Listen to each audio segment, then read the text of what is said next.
दुर्योधन को भी स्वर्ग मिला था। क्यों मिला था?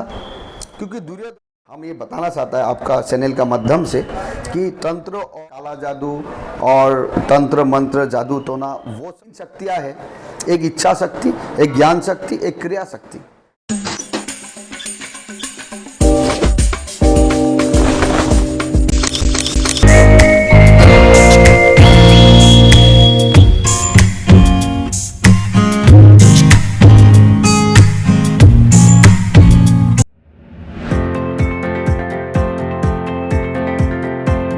तो मैं हूं एंकर नेहा मिलवानी और एक बार फिर से आप सभी लोगों का मेरे चैनल पे बहुत बहुत स्वागत है दोस्तों। या दोस्तों, आज का जो वीडियो है बहुत ही खास वीडियो है। हिंदू धर्म और सनातन धर्म के बारे में, हमारे धार्मिक चीज़ों के बारे में नॉलेज होगा और पूजा पाठ, साधु संत और गुरु, इन सब के बारे में आपको एक नॉलेज मिलेगा कि जिंदगी के अंदर पूजा पाठ कितना जरूरी है, सकारात्मक विचार कितने जरूरी है।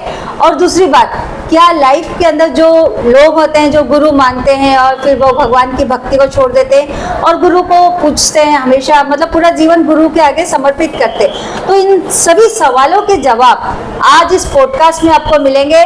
आपको ये बताना चाहूँगी कि जिस जगह पे आज मैं बैठी हूँ, ये आसाम का गुवाहाटी के अंदर कामाख्या मंदिर है, जहाँ पे पंडित जी कई सालों से हैं और सेवा कर रहे हैं, माता की सेवा कर रहे हैं और माता की सेवा के साथ साथ पूरी दुनिया की सेवा कर रहे हैं और सही डायरेक्शन में लोगों को बताते हैं धार्मिक चीज़ों के बारे में।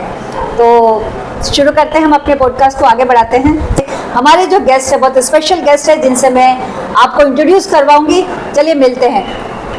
पंडित जी नमस्कार। वीडियो में आप आए उसका बहुत बहुत स्वागत है। तो आप जरा हमारे ऑडियंस को अपने बारे में बताइए। जी, मैं हिमाद्री शर्मा हूँ, कामाख्या मंदिर का दलई हूँ। अच्छा। हम लोग का परंपराएं है। अच्छा। जो हम लोग 4 फैमिली है। अच्छा। और ये 4 फैमिलियों में हम एक फैमिली है।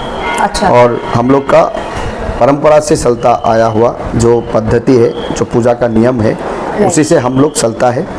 और हमारा जर्नी ऐसा शुरू हुआ कि पहला तो हमारा एकेडमिक क्वालिफिकेशन कंप्लीट हुआ, उसके बाद हमने एमकॉम किया। एमकॉम करने के बाद हमने कई कॉलेजों में लेक्चरर के बतौर हमने सेवा किया। उसके बाद हम इस लाइन में आया जो पूजा का पद्धति है, ये है।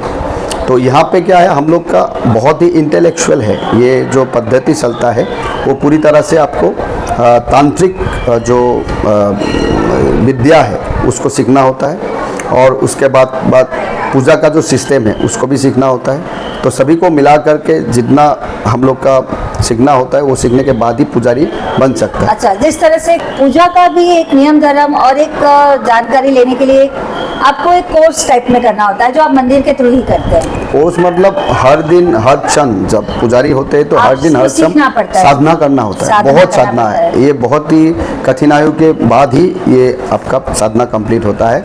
क्योंकि हम लोग का जो सिस्टम है, ये परंपरा है, शाक्त परंपरा। तो शाक्त परंपरा इधर पीढ़ी आ रहा है और शाक्त परंपरा में सीखना बहुत कुछ होता है। अच्छा। जैसे हम लोग को दीक्षा लेना पड़ता है, दीक्षा लेने के बाद गुरु से सीखना होता है, उसके बाद उसको प्रैक्टिस में लाना पड़ता है। पूजा का पद्धति सीखना होता है, पूजा में जितना विधि है, विधान है, उसको सीखना होता है। तो कुल मिला के बहुत कुछ करना होता है, उसके बाद ही आप पुजारी बन सकते हैं। उसके बाद ही आप पंडित बनते हैं। मतलब ये आसान नहीं है। आसान नहीं। मंत्र आपने याद कर लिया और देवी के आगे बैठ गए, मंदिर के आगे बैठ गए और आप एक बड़े पंडित बन गए। बिल्कुल आसान नहीं है। से चलता आया हुआ जो पद्धति है, जो पूजा का नियम है, उसी से हम लोग चलता है। और हमारा जर्नी ऐसा शुरू हुआ कि पहला तो हमारा एकेडमिक क्वालिफिकेशन कंप्लीट हुआ, उसके बाद हमने एमकॉम किया। एमकॉम करने के बाद हमने कई कॉलेजों में लेक्चरर के बतौर हमने सेवा किया। उसके बाद हम इस लाइन में आया जो पूजा का पद्धति है, ये है। तो यहाँ पे क्या है, हम लोग का बहुत ही इंटेलेक्चुअल है। ये जो पद्धति चलता है वो पूरी तरह से आपको तांत्रिक जो विद्या है उसको सीखना होता है और उसके बाद पूजा का जो सिस्टम है उसको भी सीखना होता है। तो सभी को मिला करके जितना हम लोग का सीखना होता है वो सीखने के बाद ही पुजारी बन सकता है। अच्छा, तो मेरे लिए बहुत खुशी की बात है कि मैं आज आपके साथ बात कर रही हूँ। ये जो मंदिर है, कामाख्या मंदिर गुवाहाटी के अंदर, ये स्थान इतना फेमस क्यों है, ये बताइए। देखिए, माँ कामाख्या जो एक शब्द में ही पूरा शक्ति का ऊर्जा मिलता है। ब्रह्मांड का एक लोटा पावर जो शक्ति है, वो पूरा का पूरा ऊर्जा जो है इस धरती में है, इस जगह में है। माँ कामाख्या विराजमान इस क्षेत्र में है। इसको बोलते हैं नीलांचल पर्वत। अच्छा। ये नीलांचल पर्वत शिव जी का पर्वत है। शिव जी मतलब इस जगह को ऐसे बाहों में लिया हुआ है। अच्छा। और ये जो जगह है इसमें ही कंट्रोल होता है। पूरा जो ऊर्जा है, जो ब्रह्मांड को चलाने का जो शक्ति है, वो पूरा यहाँ पे है। इसी से this is the centre place of the universe, this is the centre place of the earth. तो यहाँ से ऊर्जा मिलते हैं और उसी ऊर्जा से माँ पूरा ब्रह्मांड को चलाता है। जो शक्ति है पूरा फॉर्म से, देव देवी का जो फॉर्म से, उसके सर्वोपरि सर्वो उत्तम जगह में माँ बैठा हुआ है और माँ सबको चला रहा है। अच्छा, तो YouTube में तो वैसे भी बहुत सारी बातें हैं कामाख्या मंदिर के बारे में, सारी दुनिया जानती है। मुझे ये बताइए कि ये शक्ति की जगह है और ये शक्ति की जगह कैसे बनी है, भी सभी को पता है कि देवी ने क्या किया था और शंकर भगवान ने क्या किया था और कैसे उन्होंने अपने ये तो सिंपल हिस्ट्री है, सबको पता है, सभी को पता है। तो जो चीजें सभी को पता है वो मैं आपको नहीं पूछने वाली हूँ, मैं आपसे वो पूछने वाली हूँ कि जो लोगों को पता नहीं है। जी जी। अब जैसे बहुत सारी चीजें हैं जिसको लेके लोगों के दिमाग में एक भ्रम है, तंत्र और मंत्र, इसके बारे में आप खुल के बताइए। तंत्र क्या चीज है और मंत्र क्या चीज है और दोनों का आदमी के जीवन पे क्या प्रभाव पड़ता है? जी, तंत्र जो है वो पूर्ण है। मतलब शिव जी और पार्वती जी का जो कॉन्वर्सेशन है, जो डायलॉग है, आपको आगम जाएंगे और निगम जाएंगे तो वो सब मिलेगा। जितना भी क्वेश्चन है, जैसे आप हमको क्वेश्चन पूछ रहा है, वैसे ही पार्वती जी शिव जी को क्वेश्चन पूछ रहा है। अच्छा। और शिव जी उत्तर दे रहा है। अच्छा। तो वो जो दे रहा है वो आगम हो गया।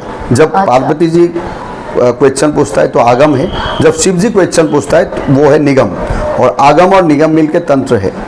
देखिए, तंत्र सब है, लेकिन क्या होता है, जैसे लोगों का फोकस कहाँ पे होता है, निगेटिविटी में ज़्यादा फोकस होता है। जैसे काला जादू और तंत्र मंत्र जादू टोना, वो सब को ही तंत्र मानते हैं लोग, लेकिन तंत्र सब है। बिना तंत्र से आप कुछ भी नहीं कर सकता है। बोला गया है तांत्रिक, इसी से तांत्रिक वर्ड निकला है। हाँ, तांत्रिक मतलब जो मंत्र है और जो तन है। हाँ। जो आप मंत्र को अगर प्रैक्टिस में लाते हैं, क्योंकि हमारा पूरा बॉडी में ही ब्रह्मांड बसा हुआ है, उस ब्रह्मांड को जागृत करना है और जागृत करने के बाद ही आप कार्य को कर सकता है। तो उसी को तंत्र बोलता है, जो प्रैक्टिस करते हैं। ऐसे किताबों में है, अगर आप प्रैक्टिस नहीं करता है तो वो तंत्र का प्रैक्टिस नहीं है। तंत्र का प्रैक्टिस तभी होगा जब उसी चीज़ को आप अनुभव में करेंगे, आप प्रैक्टिस करेंगे, आप एक्सपीरियंस करेंगे। जैसे आपको कोई बोल दिया कि उसमें निगेटिव पावर है, कई जगहों में निगेटिव पावर है, लेकिन जब तक आप उसको अनुभव नहीं करेंगे, जब तक आप नहीं जानेंगे कि उसमें असल में क्या है, तब तक वो तंत्र नहीं है। जब जानेंगे, परखेंगे, जब करेंगे, तब उसको तंत्र प्रैक्टिस बोलता है। आप ये कहना चाहते हैं कि शिव और पार्वती जी का जो बातचीत है उसको तंत्र बोला जाता है। जी, सबसे बड़ी बात है, ये विष्णु जी का निर्देश में हुआ है। अच्छा, विष्णु जी ने निर्माण किया है ये तंत्र। अच्छा अच्छा। आगम को विष्णु जी ने लेके आया है। इसलिए और लोगों का बहुत भ्रम है कि वेद और तंत्र अलग है।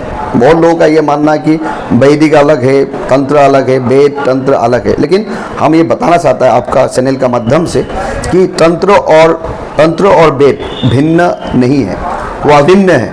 उसको बोलते हैं, तंत्र को बोलता है और एक नाम है वेदागम।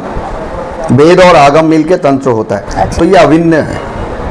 इसको आप जितना आप अनुभव करेंगे, तंत्र और वेद में फर्क नहीं है। मतलब वेद, तंत्र के लिए वेद चाहिए। अच्छा। वेद जो है वो ज्ञान है। अच्छा। जो मंत्र है वो वेद में होगा। वेदा, जिसको वेदा बोलते हैं। तो वेदा से मंत्र आएगा, तो वेदा से जो मंत्र आया और उसको प्रैक्टिस किया। अच्छा। उसको आप प्रैक्टिकली किया, नहीं करने से आप नहीं होगा। जब प्रैक्टिकली किया, वो वेद और आगम, जो आगम में बोला हुआ है। जैसे पार्वती जी, ऐसे हम उदाहरण स्वरूप बोल रहा है, पार्वती जी से ऐसा पूछ रहा है कि फूल क्यों सराते हैं, नैवेद्य क्यों देते हैं, साड़ी क्यों सराता है। तब शिव जी बहुत अच्छी तरह से उसको आंसर कर रहा है और उसी को तंत्र बोलता है।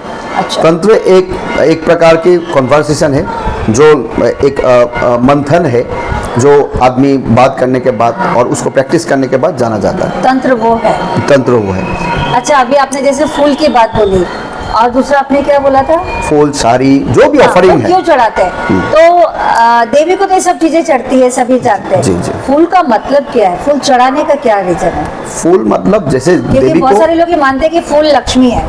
देखिए जो भी चीज हम सराहते हैं वो प्रकृति से मिलता है। अच्छा। प्रकृति इसलिए सृष्टि करता है ताकि प्रकृति को जाए।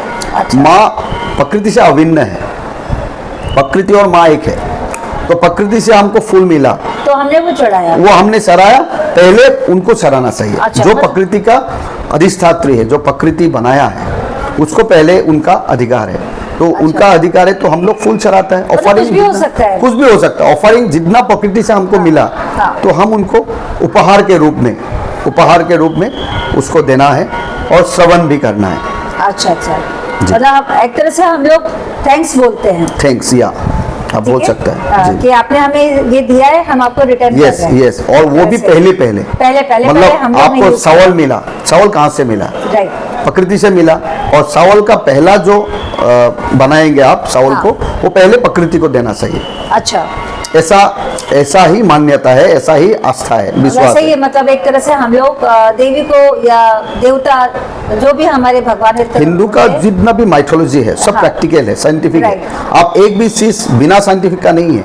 Right. और साइंस भी इसका पार्ट है, तंत्र का एक पार्ट साइंस है। ओह, ये बात मुझे पता नहीं। जैसे साइंस आपको टेक्नोलॉजी देंगे, हाँ। लेकिन किस टाइम में, किस जगह में, कैसे चलाएंगे वो तंत्र तय करता है। अच्छा अच्छा, तो ये भी साइंस उससे जो है connected उसको पार्ट है।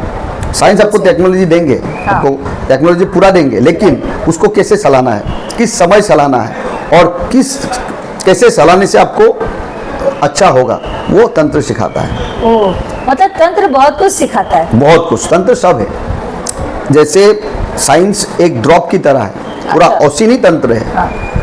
पूरा समुद्र ही तंत्र है, लेकिन उसका एक ड्रॉप साइंस है। अच्छा साइंस आपको इसलिए सही है कि साइंस आपको वो चीज देंगे जो आप बनते हुए आएंगे। अच्छा अच्छा, बहुत सारे लोग है ना गुरु को मानते हैं। मैंने देखा है अलग अलग टाइप के लोग अलग अलग गुरु को मानते हैं। पहले के ज़माने से हम गुरु वर्ड को जानते आए हैं कि गुरु हमें शिक्षा देते हैं, ये मेन चीज़ है, ठीक है। लेकिन आजकल के जो गुरु हैं जिनको लोग मानते हैं वो पूरा अपना जीवन उनमें समर्पित कर देते हैं, उनके हिसाब से अपना लाइफ का स्टाइल बनाते हैं। तो आप मुझे बताइए कि गुरु को मानना और गुरु के लिए सब चीज़ें छोड़ना और उनकी ही आस्था में रहना और उनके ही शिविर में जाके या उनके स्थान पे जाके अपना लाइफ का टाइम बिताना, ये किस हद तक सही है? सही और गलत तो समय तय करेगा, लेकिन हम ये बताना चाहते हैं कि गुरु का क्या कार्य होता है। अच्छा। गुरु ब्रह्मा, गुरु विष्णु, गुरुदेव महेश्वरा, गुरु साक्षात परब्रह्म तस्मै श्री गुरुवे नमः। मतलब गुरु ही ब्रह्मा विष्णु शिव है और गुरु ही मार्गदर्शक है। तो गुरु जो होता है वो पाथ दिखाता है, वो रास्ता दिखाता है, रास्ता क्योंकि दिखाता है। जो सामान्य व्यक्ति है उनको पहले वो रास्ता नहीं मालूम है कि आपको क्या करना है, वो गुरु सिखाएंगे। लेकिन गुरु ही एकमात्र नहीं है कि आपको सभी चीज़ों को छोड़ चीज़ों के को, मतलब सभी चीज़ों को आप गुरु नहीं दे सकता है। गुरु आपको पाथ दिखाएंगे, लेकिन करना तो आपको ही है, प्रैक्टिकली आपको करना है।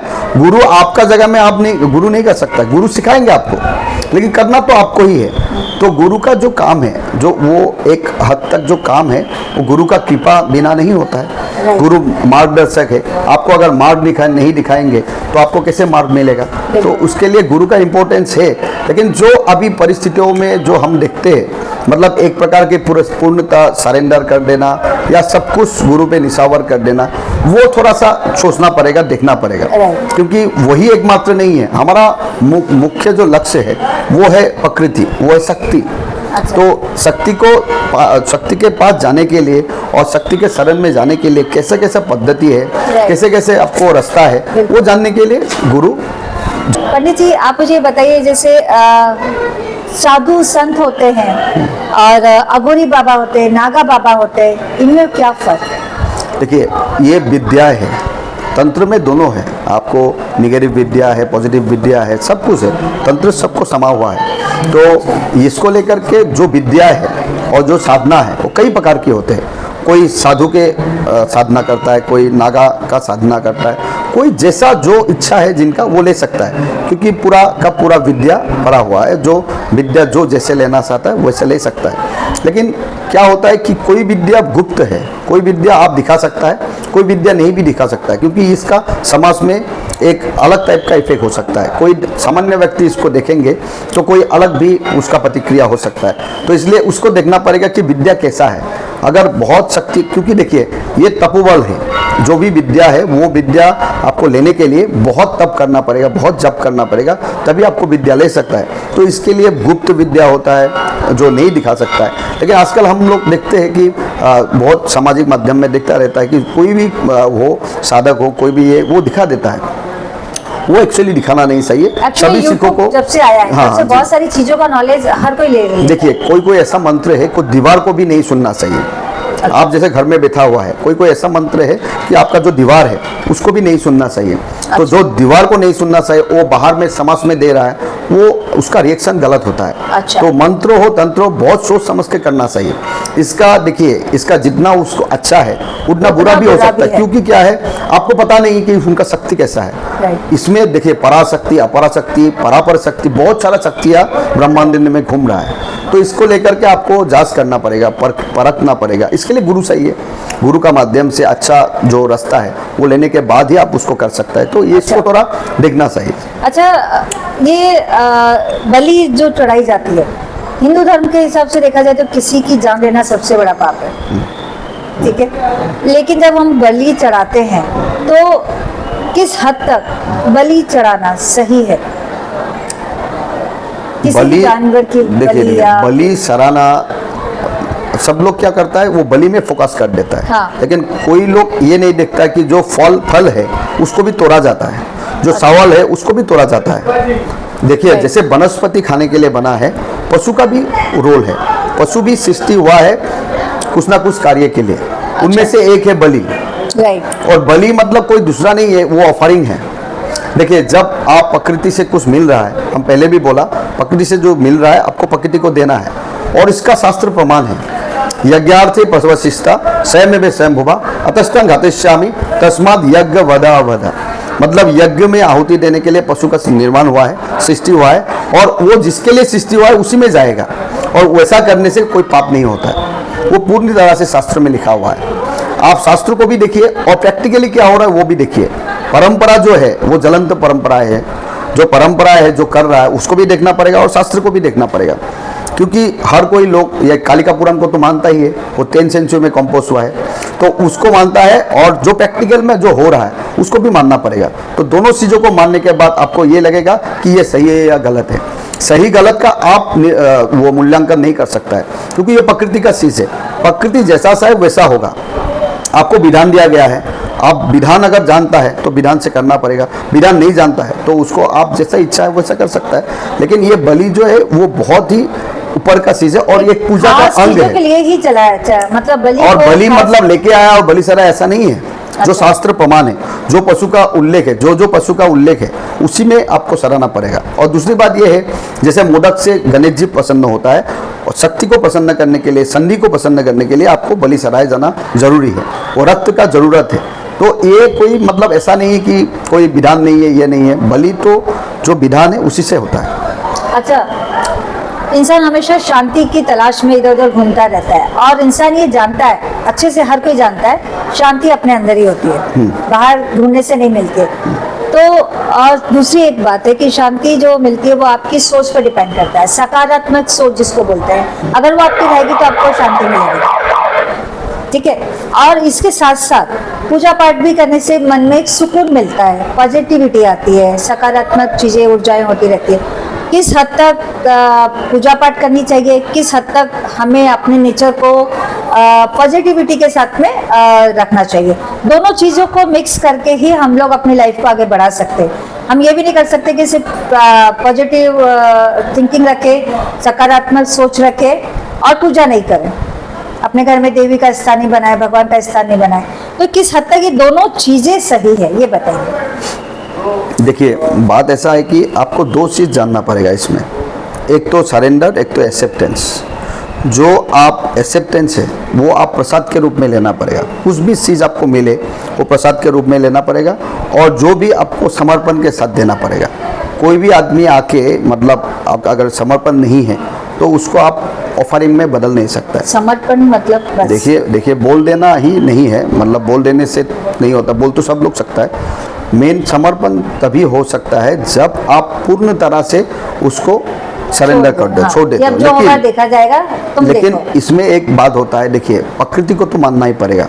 प्रकृति आपको सब कुछ दिया है, प्रकृति लिए आप बसा हुआ है, प्रकृति है बोल के आप है, नहीं तो प्रकृति नहीं होता तो आप भी नहीं होते। तो इसलिए प्रकृति को पूर्ण तरह से आप समर्पण नहीं कर सकते तो आपको काम नहीं बनेगा।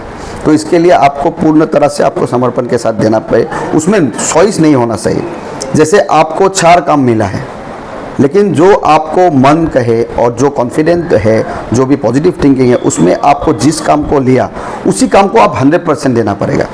थोड़ा सा सोता काम को भी आप अगर 100% देंगे तो वो आपको सक्सेस दिलाएंगे। लेकिन आप सभी को अगर सभी 4 कामों को 4 जगह में आप करेंगे तो आपको सक्सेस नहीं मिल सकता है। तो इसके लिए समर्पण जरूरी होता है। जैसे नदी का भाव होता है, जैसे बह जाना है ना, वैसा ही आपको बह जाना है, विश्वास रखना है, अपना कॉन्फिडेंस रखना है। और दूसरी बात है कि आपको वीर की तरह सोचना पड़ेगा। देखिए ये कलयुग है और जो युग चला गया उसका बाद अलग है, लेकिन कलयुग में आप आते ही अलग आपको थिंकिंग करना पड़ेगा। हर समय आपका फाइट है, आप परिस्थिति में जो फाइट करना पड़ेगा उसको आपको करना ही पड़ेगा, उससे आप भाग नहीं सकता है। जब भागते हैं तो मृत्यु है। तो इसलिए आपको हर क्षण एक वीर की तरह लड़ाई करना है। अगर आप लड़ाई नहीं करेंगे तो आपका जगह में कोई दूसरा आएगा। जैसे आप आज ये एंकरिंग कर रहा है, जो भी आपका जो सक्सेस है, आपका जो सक्सेस है क्यों है? क्योंकि आप बेस्ट टू बेस्ट आपने दिया, इसमें आपने समय भी दिया, आपने मेहनत भी किया और आपका विश्वास है कि आप ये करने से आपको सक्सेस होगा। तो ये कॉन्फिडेंस जो है ये हर क्षण रखना है। आदमी पूजा पाठ क्यों करते हैं, प्रार्थना क्यों करते हैं, इसका कारण क्या है? 50-50 होना चाहिए। देखिए महिषासुर को बार बार क्यों मारना है? अच्छा, ये इसलिए है कि ये प्रतीकी है, ये चिन्ह है, ये आपको जगाने के लिए एक प्रक्रिया है। अब बार बार क्यों पूजा करता है, हर दिन क्यों पूजा करता है? इसलिए करता है कि आप काम करके थक जाते हो और आपको जागृत रहना है हर टाइम, हर क्षण। और आपको ही नहीं, आपका सेल को भी जागृत रखना पड़ेगा। ये कलयुग है, इसमें आप अगर थोड़ा सा भी इधर उधर होगा तो कुचल के आप दूसरा चला जाएगा, कोई आपके लिए रुकेंगे नहीं। कंपटीशन बहुत ज़्यादा है, बहुत। अभी देखिए एक पोस्ट के लिए लाखों आदमी रहेगा, लेकिन एक पोस्ट में आप कैसे आ सकता है? जब आपका पूरा निडर होके, पूरा समर्पण के साथ पूरा लक्ष्य में रहेंगे, लक्ष्य से इधर उधर नहीं रहेंगे। इसमें एक स्टोरी आता है, जैसे दुर्योधन को भी स्वर्ग मिला था। क्यों मिला था? क्योंकि दुर्योधन का लक्ष्य एक ही था, या तो हम वीरगति को प्राप्त करेंगे, नहीं तो हम राज्य पूरा राजा बनेंगे। लक्ष्य एक ही था, या तो हम राजा बनेंगे, नहीं तो हम वीरगति को प्राप्त करेंगे।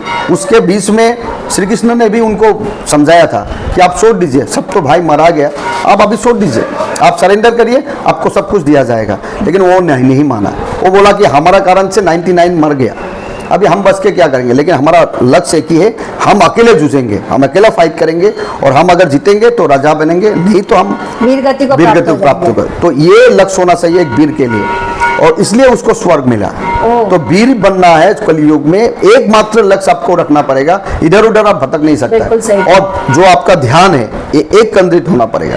एक केंद्रित होगा, आपका ध्यान लगेगा, तभी आप सक्सेस पा सकेंगे।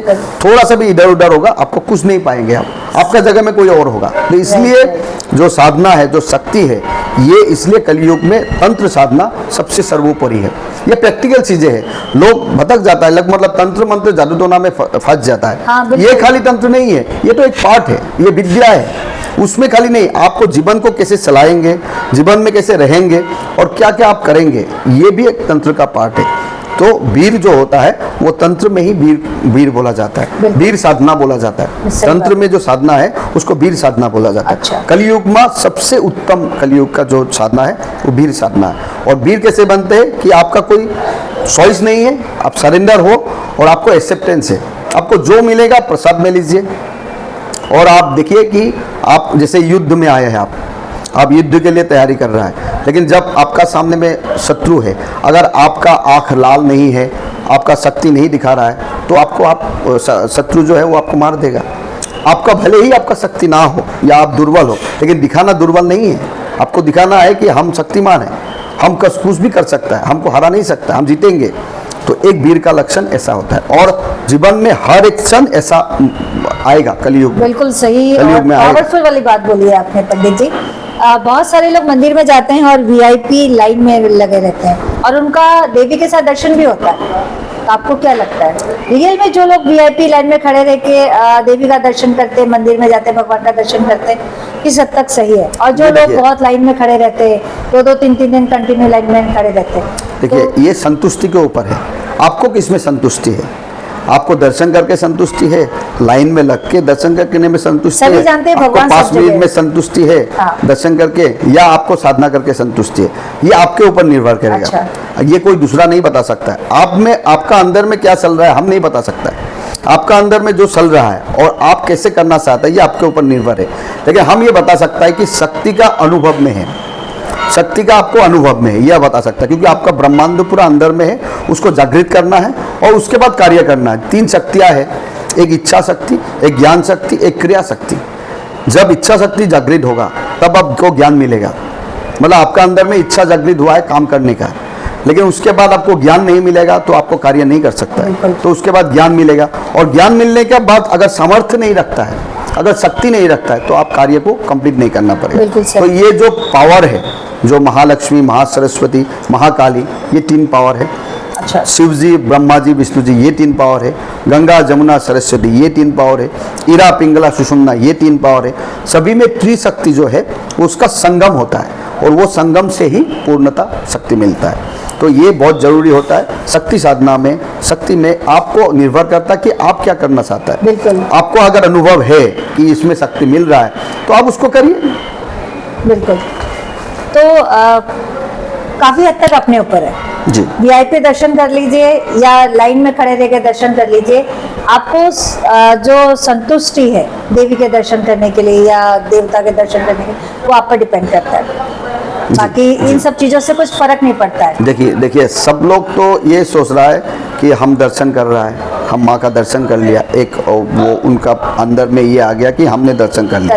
लेकिन ये कभी सोचा है कि माँ ने जब ब्रह्मांड चला रहा है उनको कैसा महसूस हो रहा है? कभी कोई सोचा है? वो कितना सेक्रीफाइस कर रहा है वो कभी सोचा है? बिल्कुल। लोगों को अभी ये नहीं सोचना है हमको खाली तुरंत दर्शन करना है। बिल्कुल। अगर वैसा ही अगर मिलता था तो कितना लाखों आदमी दर्शन कर लिया, क्या लाखों आदमी का सब अच्छा मनोकामना पूर्ण हो गया? ऐसा नहीं है। बिल्कुल। आप जब दर्शन करेंगे तो उस शक्ति के बारे में ही सोचना चाहिए, वो क्या सहन कर रहा है, वो कैसे चल रहा है, वो कैसे कंट्रोल कर रहा है, उसको भी सोचना चाहिए। इसलिए प्रकृति का जो दर्द है उसको भी सोचना चाहिए, वो कितना दया है, वो कितना करुणामयी है, वो कितना सहन कर रहा है, वो सोचना चाहिए। Right. वो सोचने की बात है। आप जब तक उनका बारे में नहीं सोच सकता है, आपके बारे में भी वो नहीं सोचना सोचेंगे। मुश्किल होता है। वो तो सोचते ही है। अच्छा। एक माँ बेटे के लिए हर टाइम सोचता है। Right. माँ तो सोचेंगे, माँ का पूरा एकदम सोचते हैं, लेकिन हम बेटा होके अगर नहीं सोचेंगे तो कर्मफल होगा। बिल्कुल सही कहा। माँ ऐसा नहीं, माँ कोई ऐसा नहीं करता है किसी को बड़ा किसी को छोटा। माँ तो हर कोई एक समान चाहता है। एक बेटे को माँ का पूरा प्यार मिलता है, लेकिन बदले में आपने क्या दिया, मतलब बदले में आपने क्या किया, ये आपके ऊपर निर्भर करेगा। बिल्कुल। ऐसा नहीं कि वो नहीं करने से कुछ होगा या करने से कुछ होगा, ये आपका कर्म डिपेंड करेगा। Right. और उसका कर्म का फल हमेशा फल भी मिलता उसी है। तरह से होगा। बिल्कुल। क्योंकि माँ तो हर टाइम दे ही रहा है, Right, प्रकृति right. दे रहा है। बिल्कुल सही। गिवन गिवन गिवन गिव, लेकिन हम लोग ले नहीं सकता है कोई, और लेने के बाद उसको अच्छे से करते नहीं, राइट, संभालना चाहिए। संभालना चाहिए। हिंदू धर्म में कुंडली का बहुत महत्व है। एक कुंडली जो है वो मनुष्य के जीवन को किस हद तक प्रभावित करती है और मनुष्यों को किस हद तक उस पर भरोसा करना चाहिए, इस बारे में आप मेरे ऑडियंस को बताइए। आप और कुंडली देख के आपको हाइपोथेसिस करता है कि क्या होगा क्या नहीं होगा, ग्रह किस जगह में है, किस स्थान में क्या ग्रह है ये। लेकिन आखिर में जो आपका जो मूलता होता है वो है कर्म। और इसमें शास्त्र में लिखा हुआ है कि जो भगवती है, जो शक्ति है, वो सर्वग्रह विनाशिनी है। सर्वग्रह विनाशिनी मतलब क्या? जो ग्रहों को कंट्रोल कर रहा है। इसमें आपको एक स्टोरी बताता है हम, बताइए। ठीक है। महाभारत में क्या हुआ था, जैसे धृतराष्ट्र ने राज ज्योतिष को बुलाया और राज ज्योतिष को बोला कि हमारा युद्ध का परिणाम क्या होगा। अच्छा। और राज ज्योतिष ने बहुत अच्छी तरह से देखा, क्योंकि वो राज ज्योतिष था तो उनको सब पता था कि भविष्य के बारे में। उन्होंने बताया कि आपका जीत निश्चित है, आप 100% पूर्ण विजय होगा, इसमें कोई संदेह नहीं है, संकोच नहीं है, आप युद्ध का तैयारी करें। तो उसी तरह से युद्ध का तैयारी हो गया। 7 दिन गुजर गया, लेकिन उसके बाद राजूटी को अगेन बुला के बोला कि अभी इतना दिन हो गया और युद्ध का परिणाम तो हमारा पक्ष में नहीं आ रहा है, ये तो उनका पक्ष में जा रहा है, क्यों ऐसा हो रहा है। तो उन्होंने और देखा, राज ज्योतिष ने देखा कि ठीक है अभी तो ऐसा है, लेकिन बाद में आपको अच्छा होने वाला, 2-3 दिन में अच्छा होने वाला है। 2-3 दिन के बाद और राज ज्योतिषी को बोला, तो उन्होंने पूरा एकदम जो उनका कंसंट्रेशन है पूरा डाला, और डालने के बाद पता चला कि जो श्री कृष्ण है वो पूरे ब्रह्मांड को कंट्रोल कर रहा है, पूरे ग्रह नक्षत्र को कंट्रोल कर रहा है। तो इसका तो यही परिणाम है ना, जो भगवान ग्रह नक्षत्र को कंट्रोल कर रहा है वो मेन है, ग्रह नक्षत्र मेन नहीं है। अच्छा। जिनको कंट्रोल करके भगवान, तो भगवान को आप अगर भगवान को आप पूजा करेंगे या भगवान का आप कृपा लेंगे, हाँ। तो कोई भी आपको उसकी बदल नहीं सकता है। बिल्कुल। या मेरे को ही देखिए, हमने कभी भी कुंडली नहीं दिखाया किसी को नहीं दिखाया। Really? हम एस्ट्रोलॉजी थोड़ा जानता है, अच्छा। तो उस हिसाब से हमको पता है कि ये ग्रह है, ये वो है, लेकिन हम उसमें कुछ कभी भी नहीं गया, क्योंकि अपने ऊपर विश्वास, समर्पण, आस्था और पूरा काम में 100% देना, ये बहुत महत्वपूर्ण ज्ञान है। की और सही बात कही है। जो लोग मेरा ये वीडियो देख रहे हैं वो समझ जाए कि भगवान में विश्वास करना वो ज्यादा इम्पोर्टेंट है कुंडली पे भरोसा करने से ज्यादा। आप करते रहिए कुंडली पर भरोसा, लेकिन 100% भरोसा मत कीजिए कुंडली पर, क्योंकि कुंडली को भी जो नक्षत्र है उनको भी भगवान ही चला रहे। तो भगवान पे भरोसा कीजिए, भगवान के आगे 100%, सिलेंडर हो जाइए। 100%। तो भगवान पे भरोसा कीजिए, भगवान के आगे 100%, सिलेंडर हो जाइए, 100%। ऑटोमेटिक कुंडलियां सेट हो जाएगी। ऑटोमेटिक आ जाए, अपना जगह में आ जाएगा। भाग्य सब भी अपनी बदलता जगह है, पे भाग्य भी बदलता है, अगर माँ का कृपा हो, भगवान का कृपा हो, अगर सब बदल सकता है। मैं बहुत सारे लोगों को देखती आप इसमें संधि में लिखा हुआ यम यम सिंधति कामम त्वम त्वम प्राप्नोति निश्चितम। बिल्कुल। जब आप प्रकृति के नजर से देखेंगे और प्रकृति जब आपके साथ है, अगर भगवान आपके साथ है, जैसे अर्जुन के साथ श्री कृष्ण था, ऐसा अगर किसी कोई भगवान आपके साथ है, तो आप जो भी मांगेंगे वो आपको मिलता जाएगा। मेरे साथ आज मैं आपको एक बात बताना चाहती हूँ कैमरे के आगे। ये जो मेरी आपकी बातचीत हो रही है, मुझे लग नहीं रहा था कि इतनी आसानी से आपसे मैं बात कर पाऊंगी, लेकिन देवी ने इतना कुछ चक्र चलाया, ऐसा चक्र चलाया है कि बहुत आसानी से आपकी मेरी मुलाकात हो गई, बातचीत हो गई। और जो काम के लिए आप यकीन मानिए पंडित जी, एक पॉडकास्ट के लिए महीनों लग जाते हैं, लोगों से मिलना होता है, अपॉइंटमेंट लेना होता है, तैयारियां करनी माँ होती के है। लिए 1 सेकंड भी नहीं लेकिन चाहिए। मैं कल आपसे मिली और आज आपके साथ कैमरे के आगे बात कर रही माँ हूँ, का कृपा पूरा है। माँ का माँ कृपा का है सीरियसली। और साक्षात मुझे ऐसा लग रहा है कि मैंने माँ के दर्शन भी कर लिए, जबकि अभी तक मैंने माँ के दर्शन नहीं किए। लेकिन मेरे को कोई ऐसा वो भी नहीं है कि लाइन में खड़े रह के माँ के दर्शन करूँ या VIP लाइन में खड़े रह के माँ के दर्शन, मतलब बहुत एक सुकून मिल रहा है मुझे जी। बिना दर्शन किए ही। और दर्शन करने के बाद क्या होगा, पता नहीं तो यही शक्ति होता है, ये अनुभव होता है। बिल्कुल, मुझे बहुत शक्ति अच्छा को अनुभव हुआ है। करिए। मैं आप लोगों को बताना चाहती हूँ, मेरी पर्सनल बात है। यहाँ पे आने से पहले मेरी लाइफ में ना बहुत सारी अप एंड डाउन चीजें चल रही थी, बहुत अग्रेसिवनेस था, सब मतलब एक फ्रस्ट्रेशन था। अपनी पर्सनल बात बता रही हूँ, लेकिन जैसे ही मैंने गुवाहाटी के अंदर पैर रखा, तो वैसे ही मतलब एक फ्रस्ट्रेशन, एक चिड़चिड़ापन सब ऑटोमेटिक दूर हो गया। और जैसे मैं मंदिर के नजदीक आती चली गई, मुझे 3 घंटा लगा बॉम्बे से यहाँ पे आने के लिए। जी। 3 घंटे के अंदर मतलब पूरा लाइफ ही चेंज हो गया। जी। एक पॉजिटिवनेस आया और फ्रस्ट्रेशन दूर हो गया, वरना मैं बहुत अग्रेसिव थी। ये तो 1% है, 1% आपका हुआ अभी। और आज की तारीख में एकदम सुकून और शांति है, बिना दर्शन किए। कोई इच्छा नहीं ऐसी कि अरे ये कुछ भागम भागी नहीं है, मतलब एकदम जैसे सब कुछ मिल गया लाइफ। ये होता है सरेंडर, जो आपने किया वो सरेंडर बोलता है, सीरियसली मतलब समर्पण बोलता है। हाँ, जबकि असल में देखा जाए तो बॉम्बे में मैं छोड़ के जो आई हूँ, मेरी मम्मी बेड पर है, मुझे हमेशा उनकी फिक्र रहती है। कई सालों से मेरी मम्मी बेड पर है, बच्चे घर पे हैं, उनकी चिंता रहती है, मम्मी की चिंता रहती है, मतलब बहुत सारी रिस्पॉन्सिबिलिटी को छोड़ के आई हूँ। लेकिन आज है ना, कोई टेंशन नहीं है, ऐसा लग रहा है सब ठीक हो जाएगा अपने आप। बिल्कुल। तो ये बताइए मुझे आप पंडित जी, पॉडकास्ट को आगे करते हैं जी।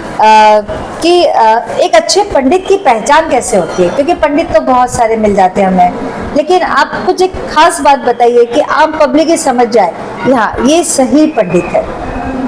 अभी ये तो पर्सन टू पर्सन अलग होता है। ये हाँ। तो मतलब ऐसा है कि आपका जो अनुभव है जो पंडित के साथ अनुभव है वही तो आपको डिसीजन लेगा। अच्छा। अभी अच्छा पंडित का जो क्वालिटी है वो तो यही है कि अच्छे से मार्गदर्शन कराए, और जो भी आपका क्वेरीज है, जो भी आपका क्वेश्चन है या जो भी क्वेश्चन है आपका, वो आंसर दे, और आंसर ऐसा दे कि आपको उसमें विश्वास आए, इसमें आस्था आए, आपका ऐसा अंदर से फीलिंग आती अंदर है से कि फीलिंग है ये आदमी ये अच्छा सही है, ये गलत है। हाँ। और गलत का सही का आप तो आकलन नहीं कर सकता, क्योंकि कलयुग ही ऐसा है कि लोगों में विश्वास करना बहुत मुश्किल है। बिल्कुल। तो इसलिए आपको सही तरीका से इसको एक प्रकार की साधना है, आदमी को चूज करना, मतलब गुरु को चूज करना या पंडितों को चूज करना एक आर्ट है, कला है, क्योंकि आपको परखना पड़ेगा, और ये चीज आपका ही है, और ये आप ही के अंदर है, मतलब खुद के आपको ही अंदर है, खुद के लोगों अंदर को- है, शक्ति के अंदर है। आपका शक्ति को जागृत करके और आपका शक्ति को इतना ऊर्जा दिलाना है कि आप सही और गलत का ये फर्क पहचान खुद ही कर सके। पहचान कर सके।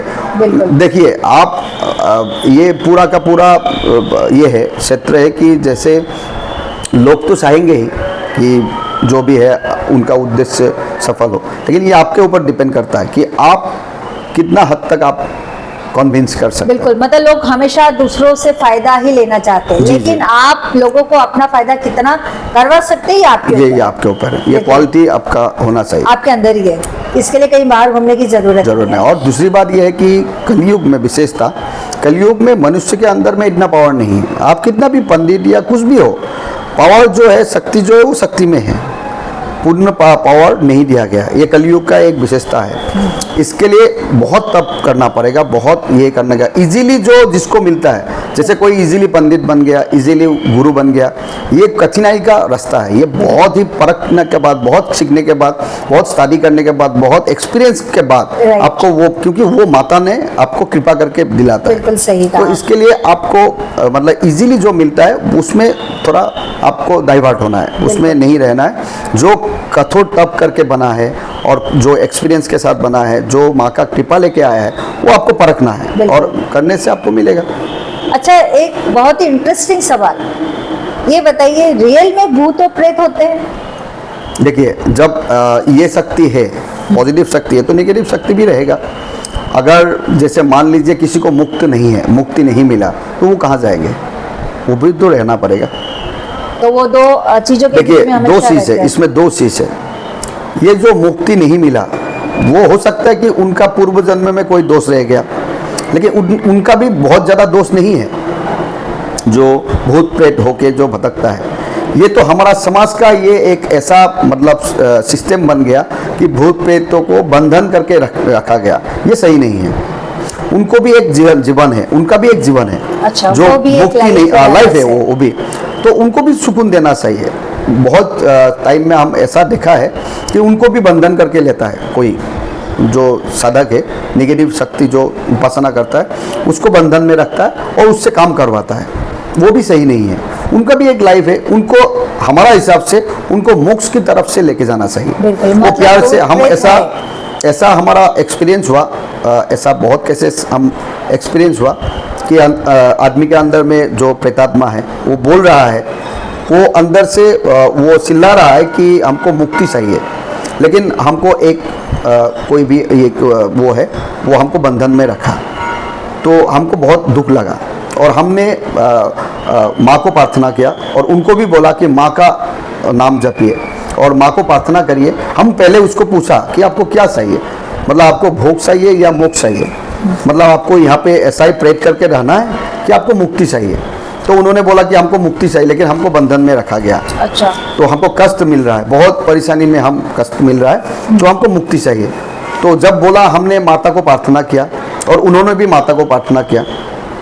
उनका नाम भी बताया था एक ने, उनका नाम राम कुछ ऐसा था, राम नाम से है। अच्छा। तो हम बोला कि राम नाम से ही जप करिए। बिल्कुल सही। तो उन्होंने राम नाम जप किया और हमने माता को प्रार्थना किया, पूजा भी किया और पिछले दिन मतलब उनका शरीर छोड़ दिया। अच्छा, उनको मोक्ष मिल गया। ऐसा एक प्रैक्टिकली हमारा एक्सपीरियंस है।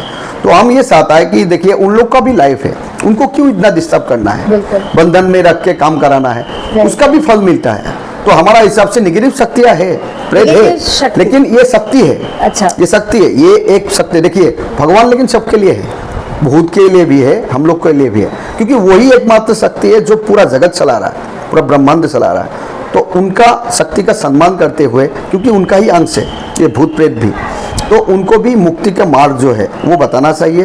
और कुछ अगर हम लोग हेल्प कर सकता है तो उसको करना चाहिए, बिल्कुल। क्योंकि उन लोग को यूज करके कोई लाभ नहीं है, क्योंकि अच्छा। वो भी यूज होगा तो वो भी कुछ श्राप देगा ना, बिल्कुल। अगर उनको कष्ट मिलेगा वो भी श्राप देगा। तो ऐसा करना चाहिए। भूत प्रेत है लेकिन उसको उनका जीवन में रहना देना चाहिए और हम प्रभावित नहीं करना चाहिए, बिल्कुल ये होना चाहिए। मतलब भूत प्रेत है आपके यकीन पर डिपेंड करता है कि आप किस हद तक इस पर यकीन करते हैं, लेकिन कुछ चीज़ें हैं जी। और वैसे ही कुछ चीज़ों में आता है काला जादू। आप इसके बारे में पब्लिक को बताइए, काला जादू का मेन मतलब क्या है काला जादू? किसी और को अपने कंट्रोल में करना? देखिए, काला जादू जो है वो निगेटिविटी है, वो अच्छा। निगेटिविटी है। वो क्या होता है, काला जादू इजीली, मतलब कोई जो विद्या है, जो काला जादू का विद्या है, वो विद्या करने के बाद आपको इजीली उसको इफेक्ट कर सकता है। मतलब आपको विद्या ले लिया और उसको प्रैक्टिकली कर दिया तो काला जादू आ जाता है। मतलब होता है रियल में काला ये जादू है। काला जादू है, लेकिन ये तो समाज के लिए बहुत खराब चीज़ है। लेकिन इसको काला जादू जितना भी है पॉजिटिव शक्ति से भरा नहीं है, अच्छा। माँ से भरा कोई नहीं है, क्योंकि आप निगेटिव शक्ति के बारे में बोल रहा है और हम बोल रहा है जो माँ के साथ जो भैरव है वो एक एक भैरव सब में भारी है। तो काला जादू जितना भी होगा, लेकिन आपको अगर पॉजिटिव एनर्जी आपका है, आपका विश्वास है, और माता तो बहुत टॉप में रहता है, और उसका जो आवरण होता है, जो श्री यंत्र में दिखता है आप आवरण, वो आवरण में जो भैरव रहता है, जो भी द्वारपाल रहता है, वो लोग को ही अगर आप पूजा करें या कुछ भी करें तो वो लोग ही आपको प्रोटेक्शन देगा। अच्छा। और वो प्रोटेक्शन से कोई भी काला जादू हो, अच्छा। कुछ भी हो, क्योंकि ब्रह्मांड में माँ से बड़ा कोई नहीं है। बिल्कुल। तो आपको काला जादू है, काला जादू नहीं है ऐसा बोल नहीं सकता, अस्वीकार नहीं कर सकता है। बिल्कुल। लेकिन काला जादू का जो निपटने का जो पॉजिटिव शक्ति है, ये क्या है कि आपका जो शक्ति है उसको बढ़ाना चाहिए। बिल्कुल। आप दूसरे को एनिमी करके मत देखिए, बिल्कुल। आपको अपना शक्ति बढ़ाइए। आप इतना शक्ति बढ़ा दीजिए कि आप समर्थ आ जाएगा और आप किसी को भी हरा सकता है, कोई भी हो इसमें। बिल्कुल। यहाँ पे एक चीज़ देखी है मैंने गुवाहाटी में, इस मंदिर के आसपास बहुत सारे साधु संत दिखाई दिए हैं, अलग अलग टाइप के साधु संत, गोरी बाबा, नागा बाबा, बहुत। तो और जो लोग ब्लैक मैजिक करते हैं, काला जादू करते हैं, वो यहाँ पे आते हैं सबसे पहले, ये सुनने में आया है। तो किस हद तक ये सही है? यहाँ पे तो काला जादू करना सही नहीं है। मतलब अच्छा। यहाँ पे इस जगह ये क्षेत्र जो है ये बहुत शक्तिशाली क्षेत्र है, इसमें आपको मतलब तो इतना बहुत सारे साधु शक्तियाँ है, संत किस हिसाब से यहाँ पे आते हैं? उसका वो अपना जानता है, हमको कैसे मालूम होगा वो कैसे आता है। लेकिन जो भी साधु संत है, विद्या अगर अच्छे से करता है उसको अच्छा फल मिलेगा, अगर विद्या का दुरुपयोग करता है तो उसका फल भी मिलना पड़ेगा। और ये क्षेत्र जो ये पूरा स्वर्ग है, इसमें अगर कोई काला जादू करने आएगा तो मूर्खता होगा, उनका उनका उनका बुद्धि भ्रष्ट हो गया है जो यहाँ पे आके काला। ये स्वर्ग है, वो कालिका पुराण में लिखा हुआ है, this is the heaven of Kaliyug. यहाँ पे भगवान भी आता है, और जिस जगह में भगवान आता है उस जगह में अगर काला जादू करने लग गया, हाँ, वो तो कैसे चलेगा? बिल्कुल। ऐसा नहीं है, काला जादू कर सकता है, सिर्फ लेकिन वो अपने अपने दर्शन, अपने वो काला जादू कर सकता है, लेकिन उसको वो मूर्खता है। मूर्खता। इस जगह में काला जादू करने आएगा जो भगवती का जगह है, जो शिव जी का जगह है, जो शिव पर्वत है, इसमें किसका ये है? नहीं, दर्शन करने के लिए, मतलब ये विद्या सीखने के बाद में, विद्या ऐसा विद्या सीखने के बाद विद्या में- सीखना और करना ये अलग चीज है। अच्छा। देखिए, सीखता जो है, जो विद्या सीखता है वो अपना गुरु होगा, अपना स्थान होगा, उसमें सीखेंगे। अच्छा। ये जगह पूजा का स्थली है, साधना का स्थली है, इसमें आपको यदि अच्छा होगा तो अच्छा फल मिलेगा, क्योंकि ये क्षेत्र पूरा हेवन है, स्वर्ग है, इसमें अच्छा ही करना चाहिए जितना हो सके। अच्छा, एक सबसे बड़ी बात जो पूरी दुनिया जानती है, मृत्यु निश्चित है, हर कोई जानता है। और मृत्यु के बाद में बहुत सारी एक्टिविटी होती है, बहुत सारी बातें होती है, ये करना चाहिए, ये करना चाहिए, 12 दिन तक ये करना चाहिए, 12 दिन तक ये करना चाहिए, मृत्यु के बाद में ऐसा होता है, वैसा होता है। तो आप मुझे ये बताइए कि किस हद तक कौन सी बातें सही है, क्योंकि मृत्यु किसी ने देखी नहीं है, राइट, लेकिन उससे जुड़ी हुई बहुत सारी बातें हैं जो हर कोई करता है। तो किस हद तक किन बातों को यकीन करना चाहिए और का ख्याल रखना चाहिए? देखिए, जो शास्त्र प्रमाण है, जो हाँ। वेद में लिखा हुआ है, उसका तो आपको करना ही पड़ेगा। मतलब उसको, इसका प्रमाण है ना, शास्त्र में प्रमाण है। मृत्यु के बाद जो श्राद्ध करता है या मृत्यु के बाद जो क्रिया कर्म करता है, वो कर्म कांड है, वो शास्त्र में है, उसको तो मानना पड़ेगा। अच्छा। क्योंकि हम लोग तो शास्त्र से ही चल रहा है ना, तो शास्त्र को मानना पड़ेगा। और मृत्यु निश्चित है, ये ट्रूथ है। और मृत्यु है बोल के आप नहीं रह सकता है।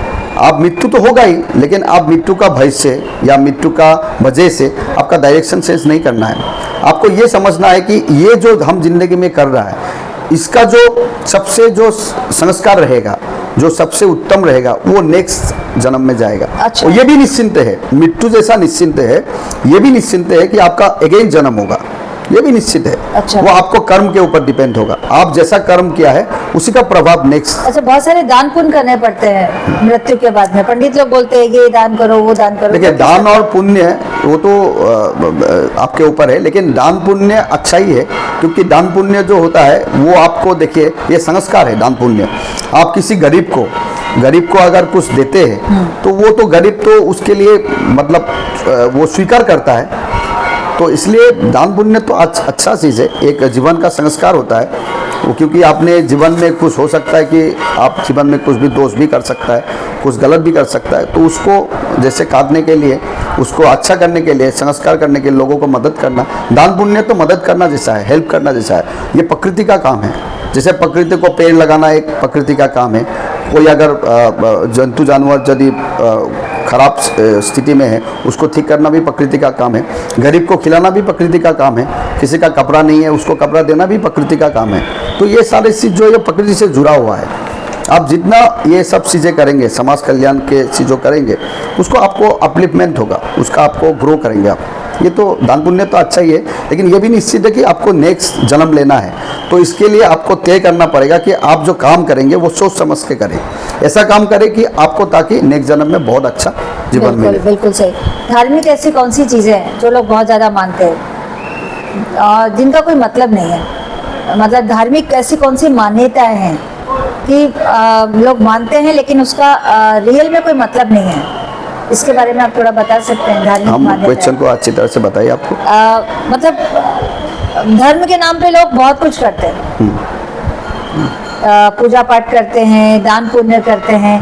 मेन धर्म के नाम पे क्या करना चाहिए जिससे भगवान खुश हो? पहले तो अपना उन्नति साधन के लिए आपको क्रिया करना चाहिए, हाँ। साधना करना चाहिए, और उस साधना से जो लाभ होगा वो समाज कल्याण में देना चाहिए। ये दो चीज़ है, ये असली धर्म है। ये असली धर्म है। तो श्री कृष्ण ने बताया है ना, अगर समाज कल्याण के लिए आपको अधर्म भी करना पड़े तो वो भी धर्म है। तो समाज कल्याण जो है वो मुख्य उद्देश्य होना चाहिए।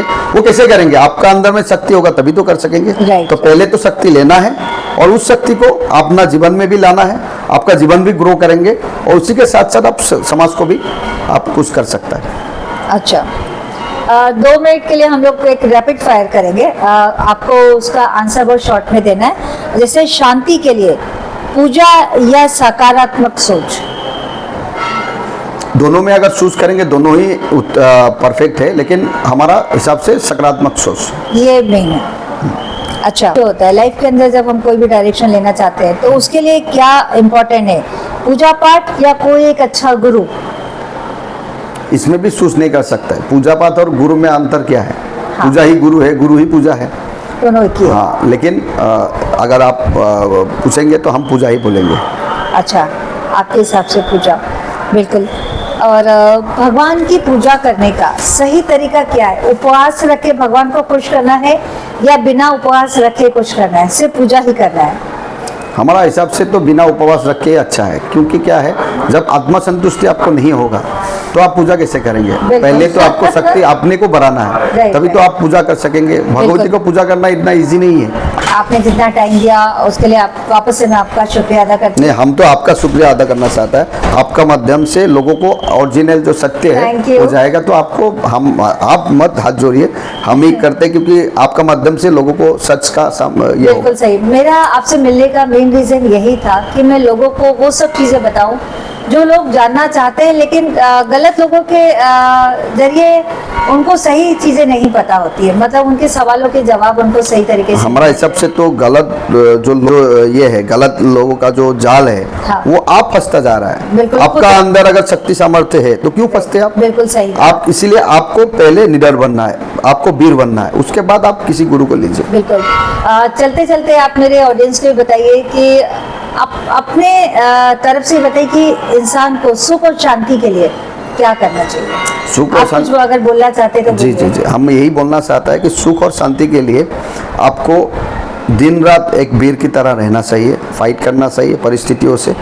और पहला आपको जो दायित्व है वो है संसार, आपका जो संसार है, आपका जो माता पिता है, आपका जो परिवार है, उसको पहले शील्ड मतलब प्रोटेक्शन देना है, क्योंकि आपका दायित्व है पहला दायित्व। लेकिन संसार धर्म तंत्र में ये बोला गया है, तंत्र में ये पहला ये संसार धर्म परम गहन योगिनी नामपगम्य, जो संसार धर्म है उसको पहला स्थान दिया गया है। तो संसार को पहला कर्तव्य, जो आपका कर्तव्य है वो पहले करिए, और उसके साथ साथ समाज कल्याण के लिए जो भी आप कर सकता है आपका शक्ति से वो आप करिए। सुख और शांति अपने आप आएगा, सुख और शांति रोक नहीं सकता है जब आप प्रकृति का नज़र से देखेंगे।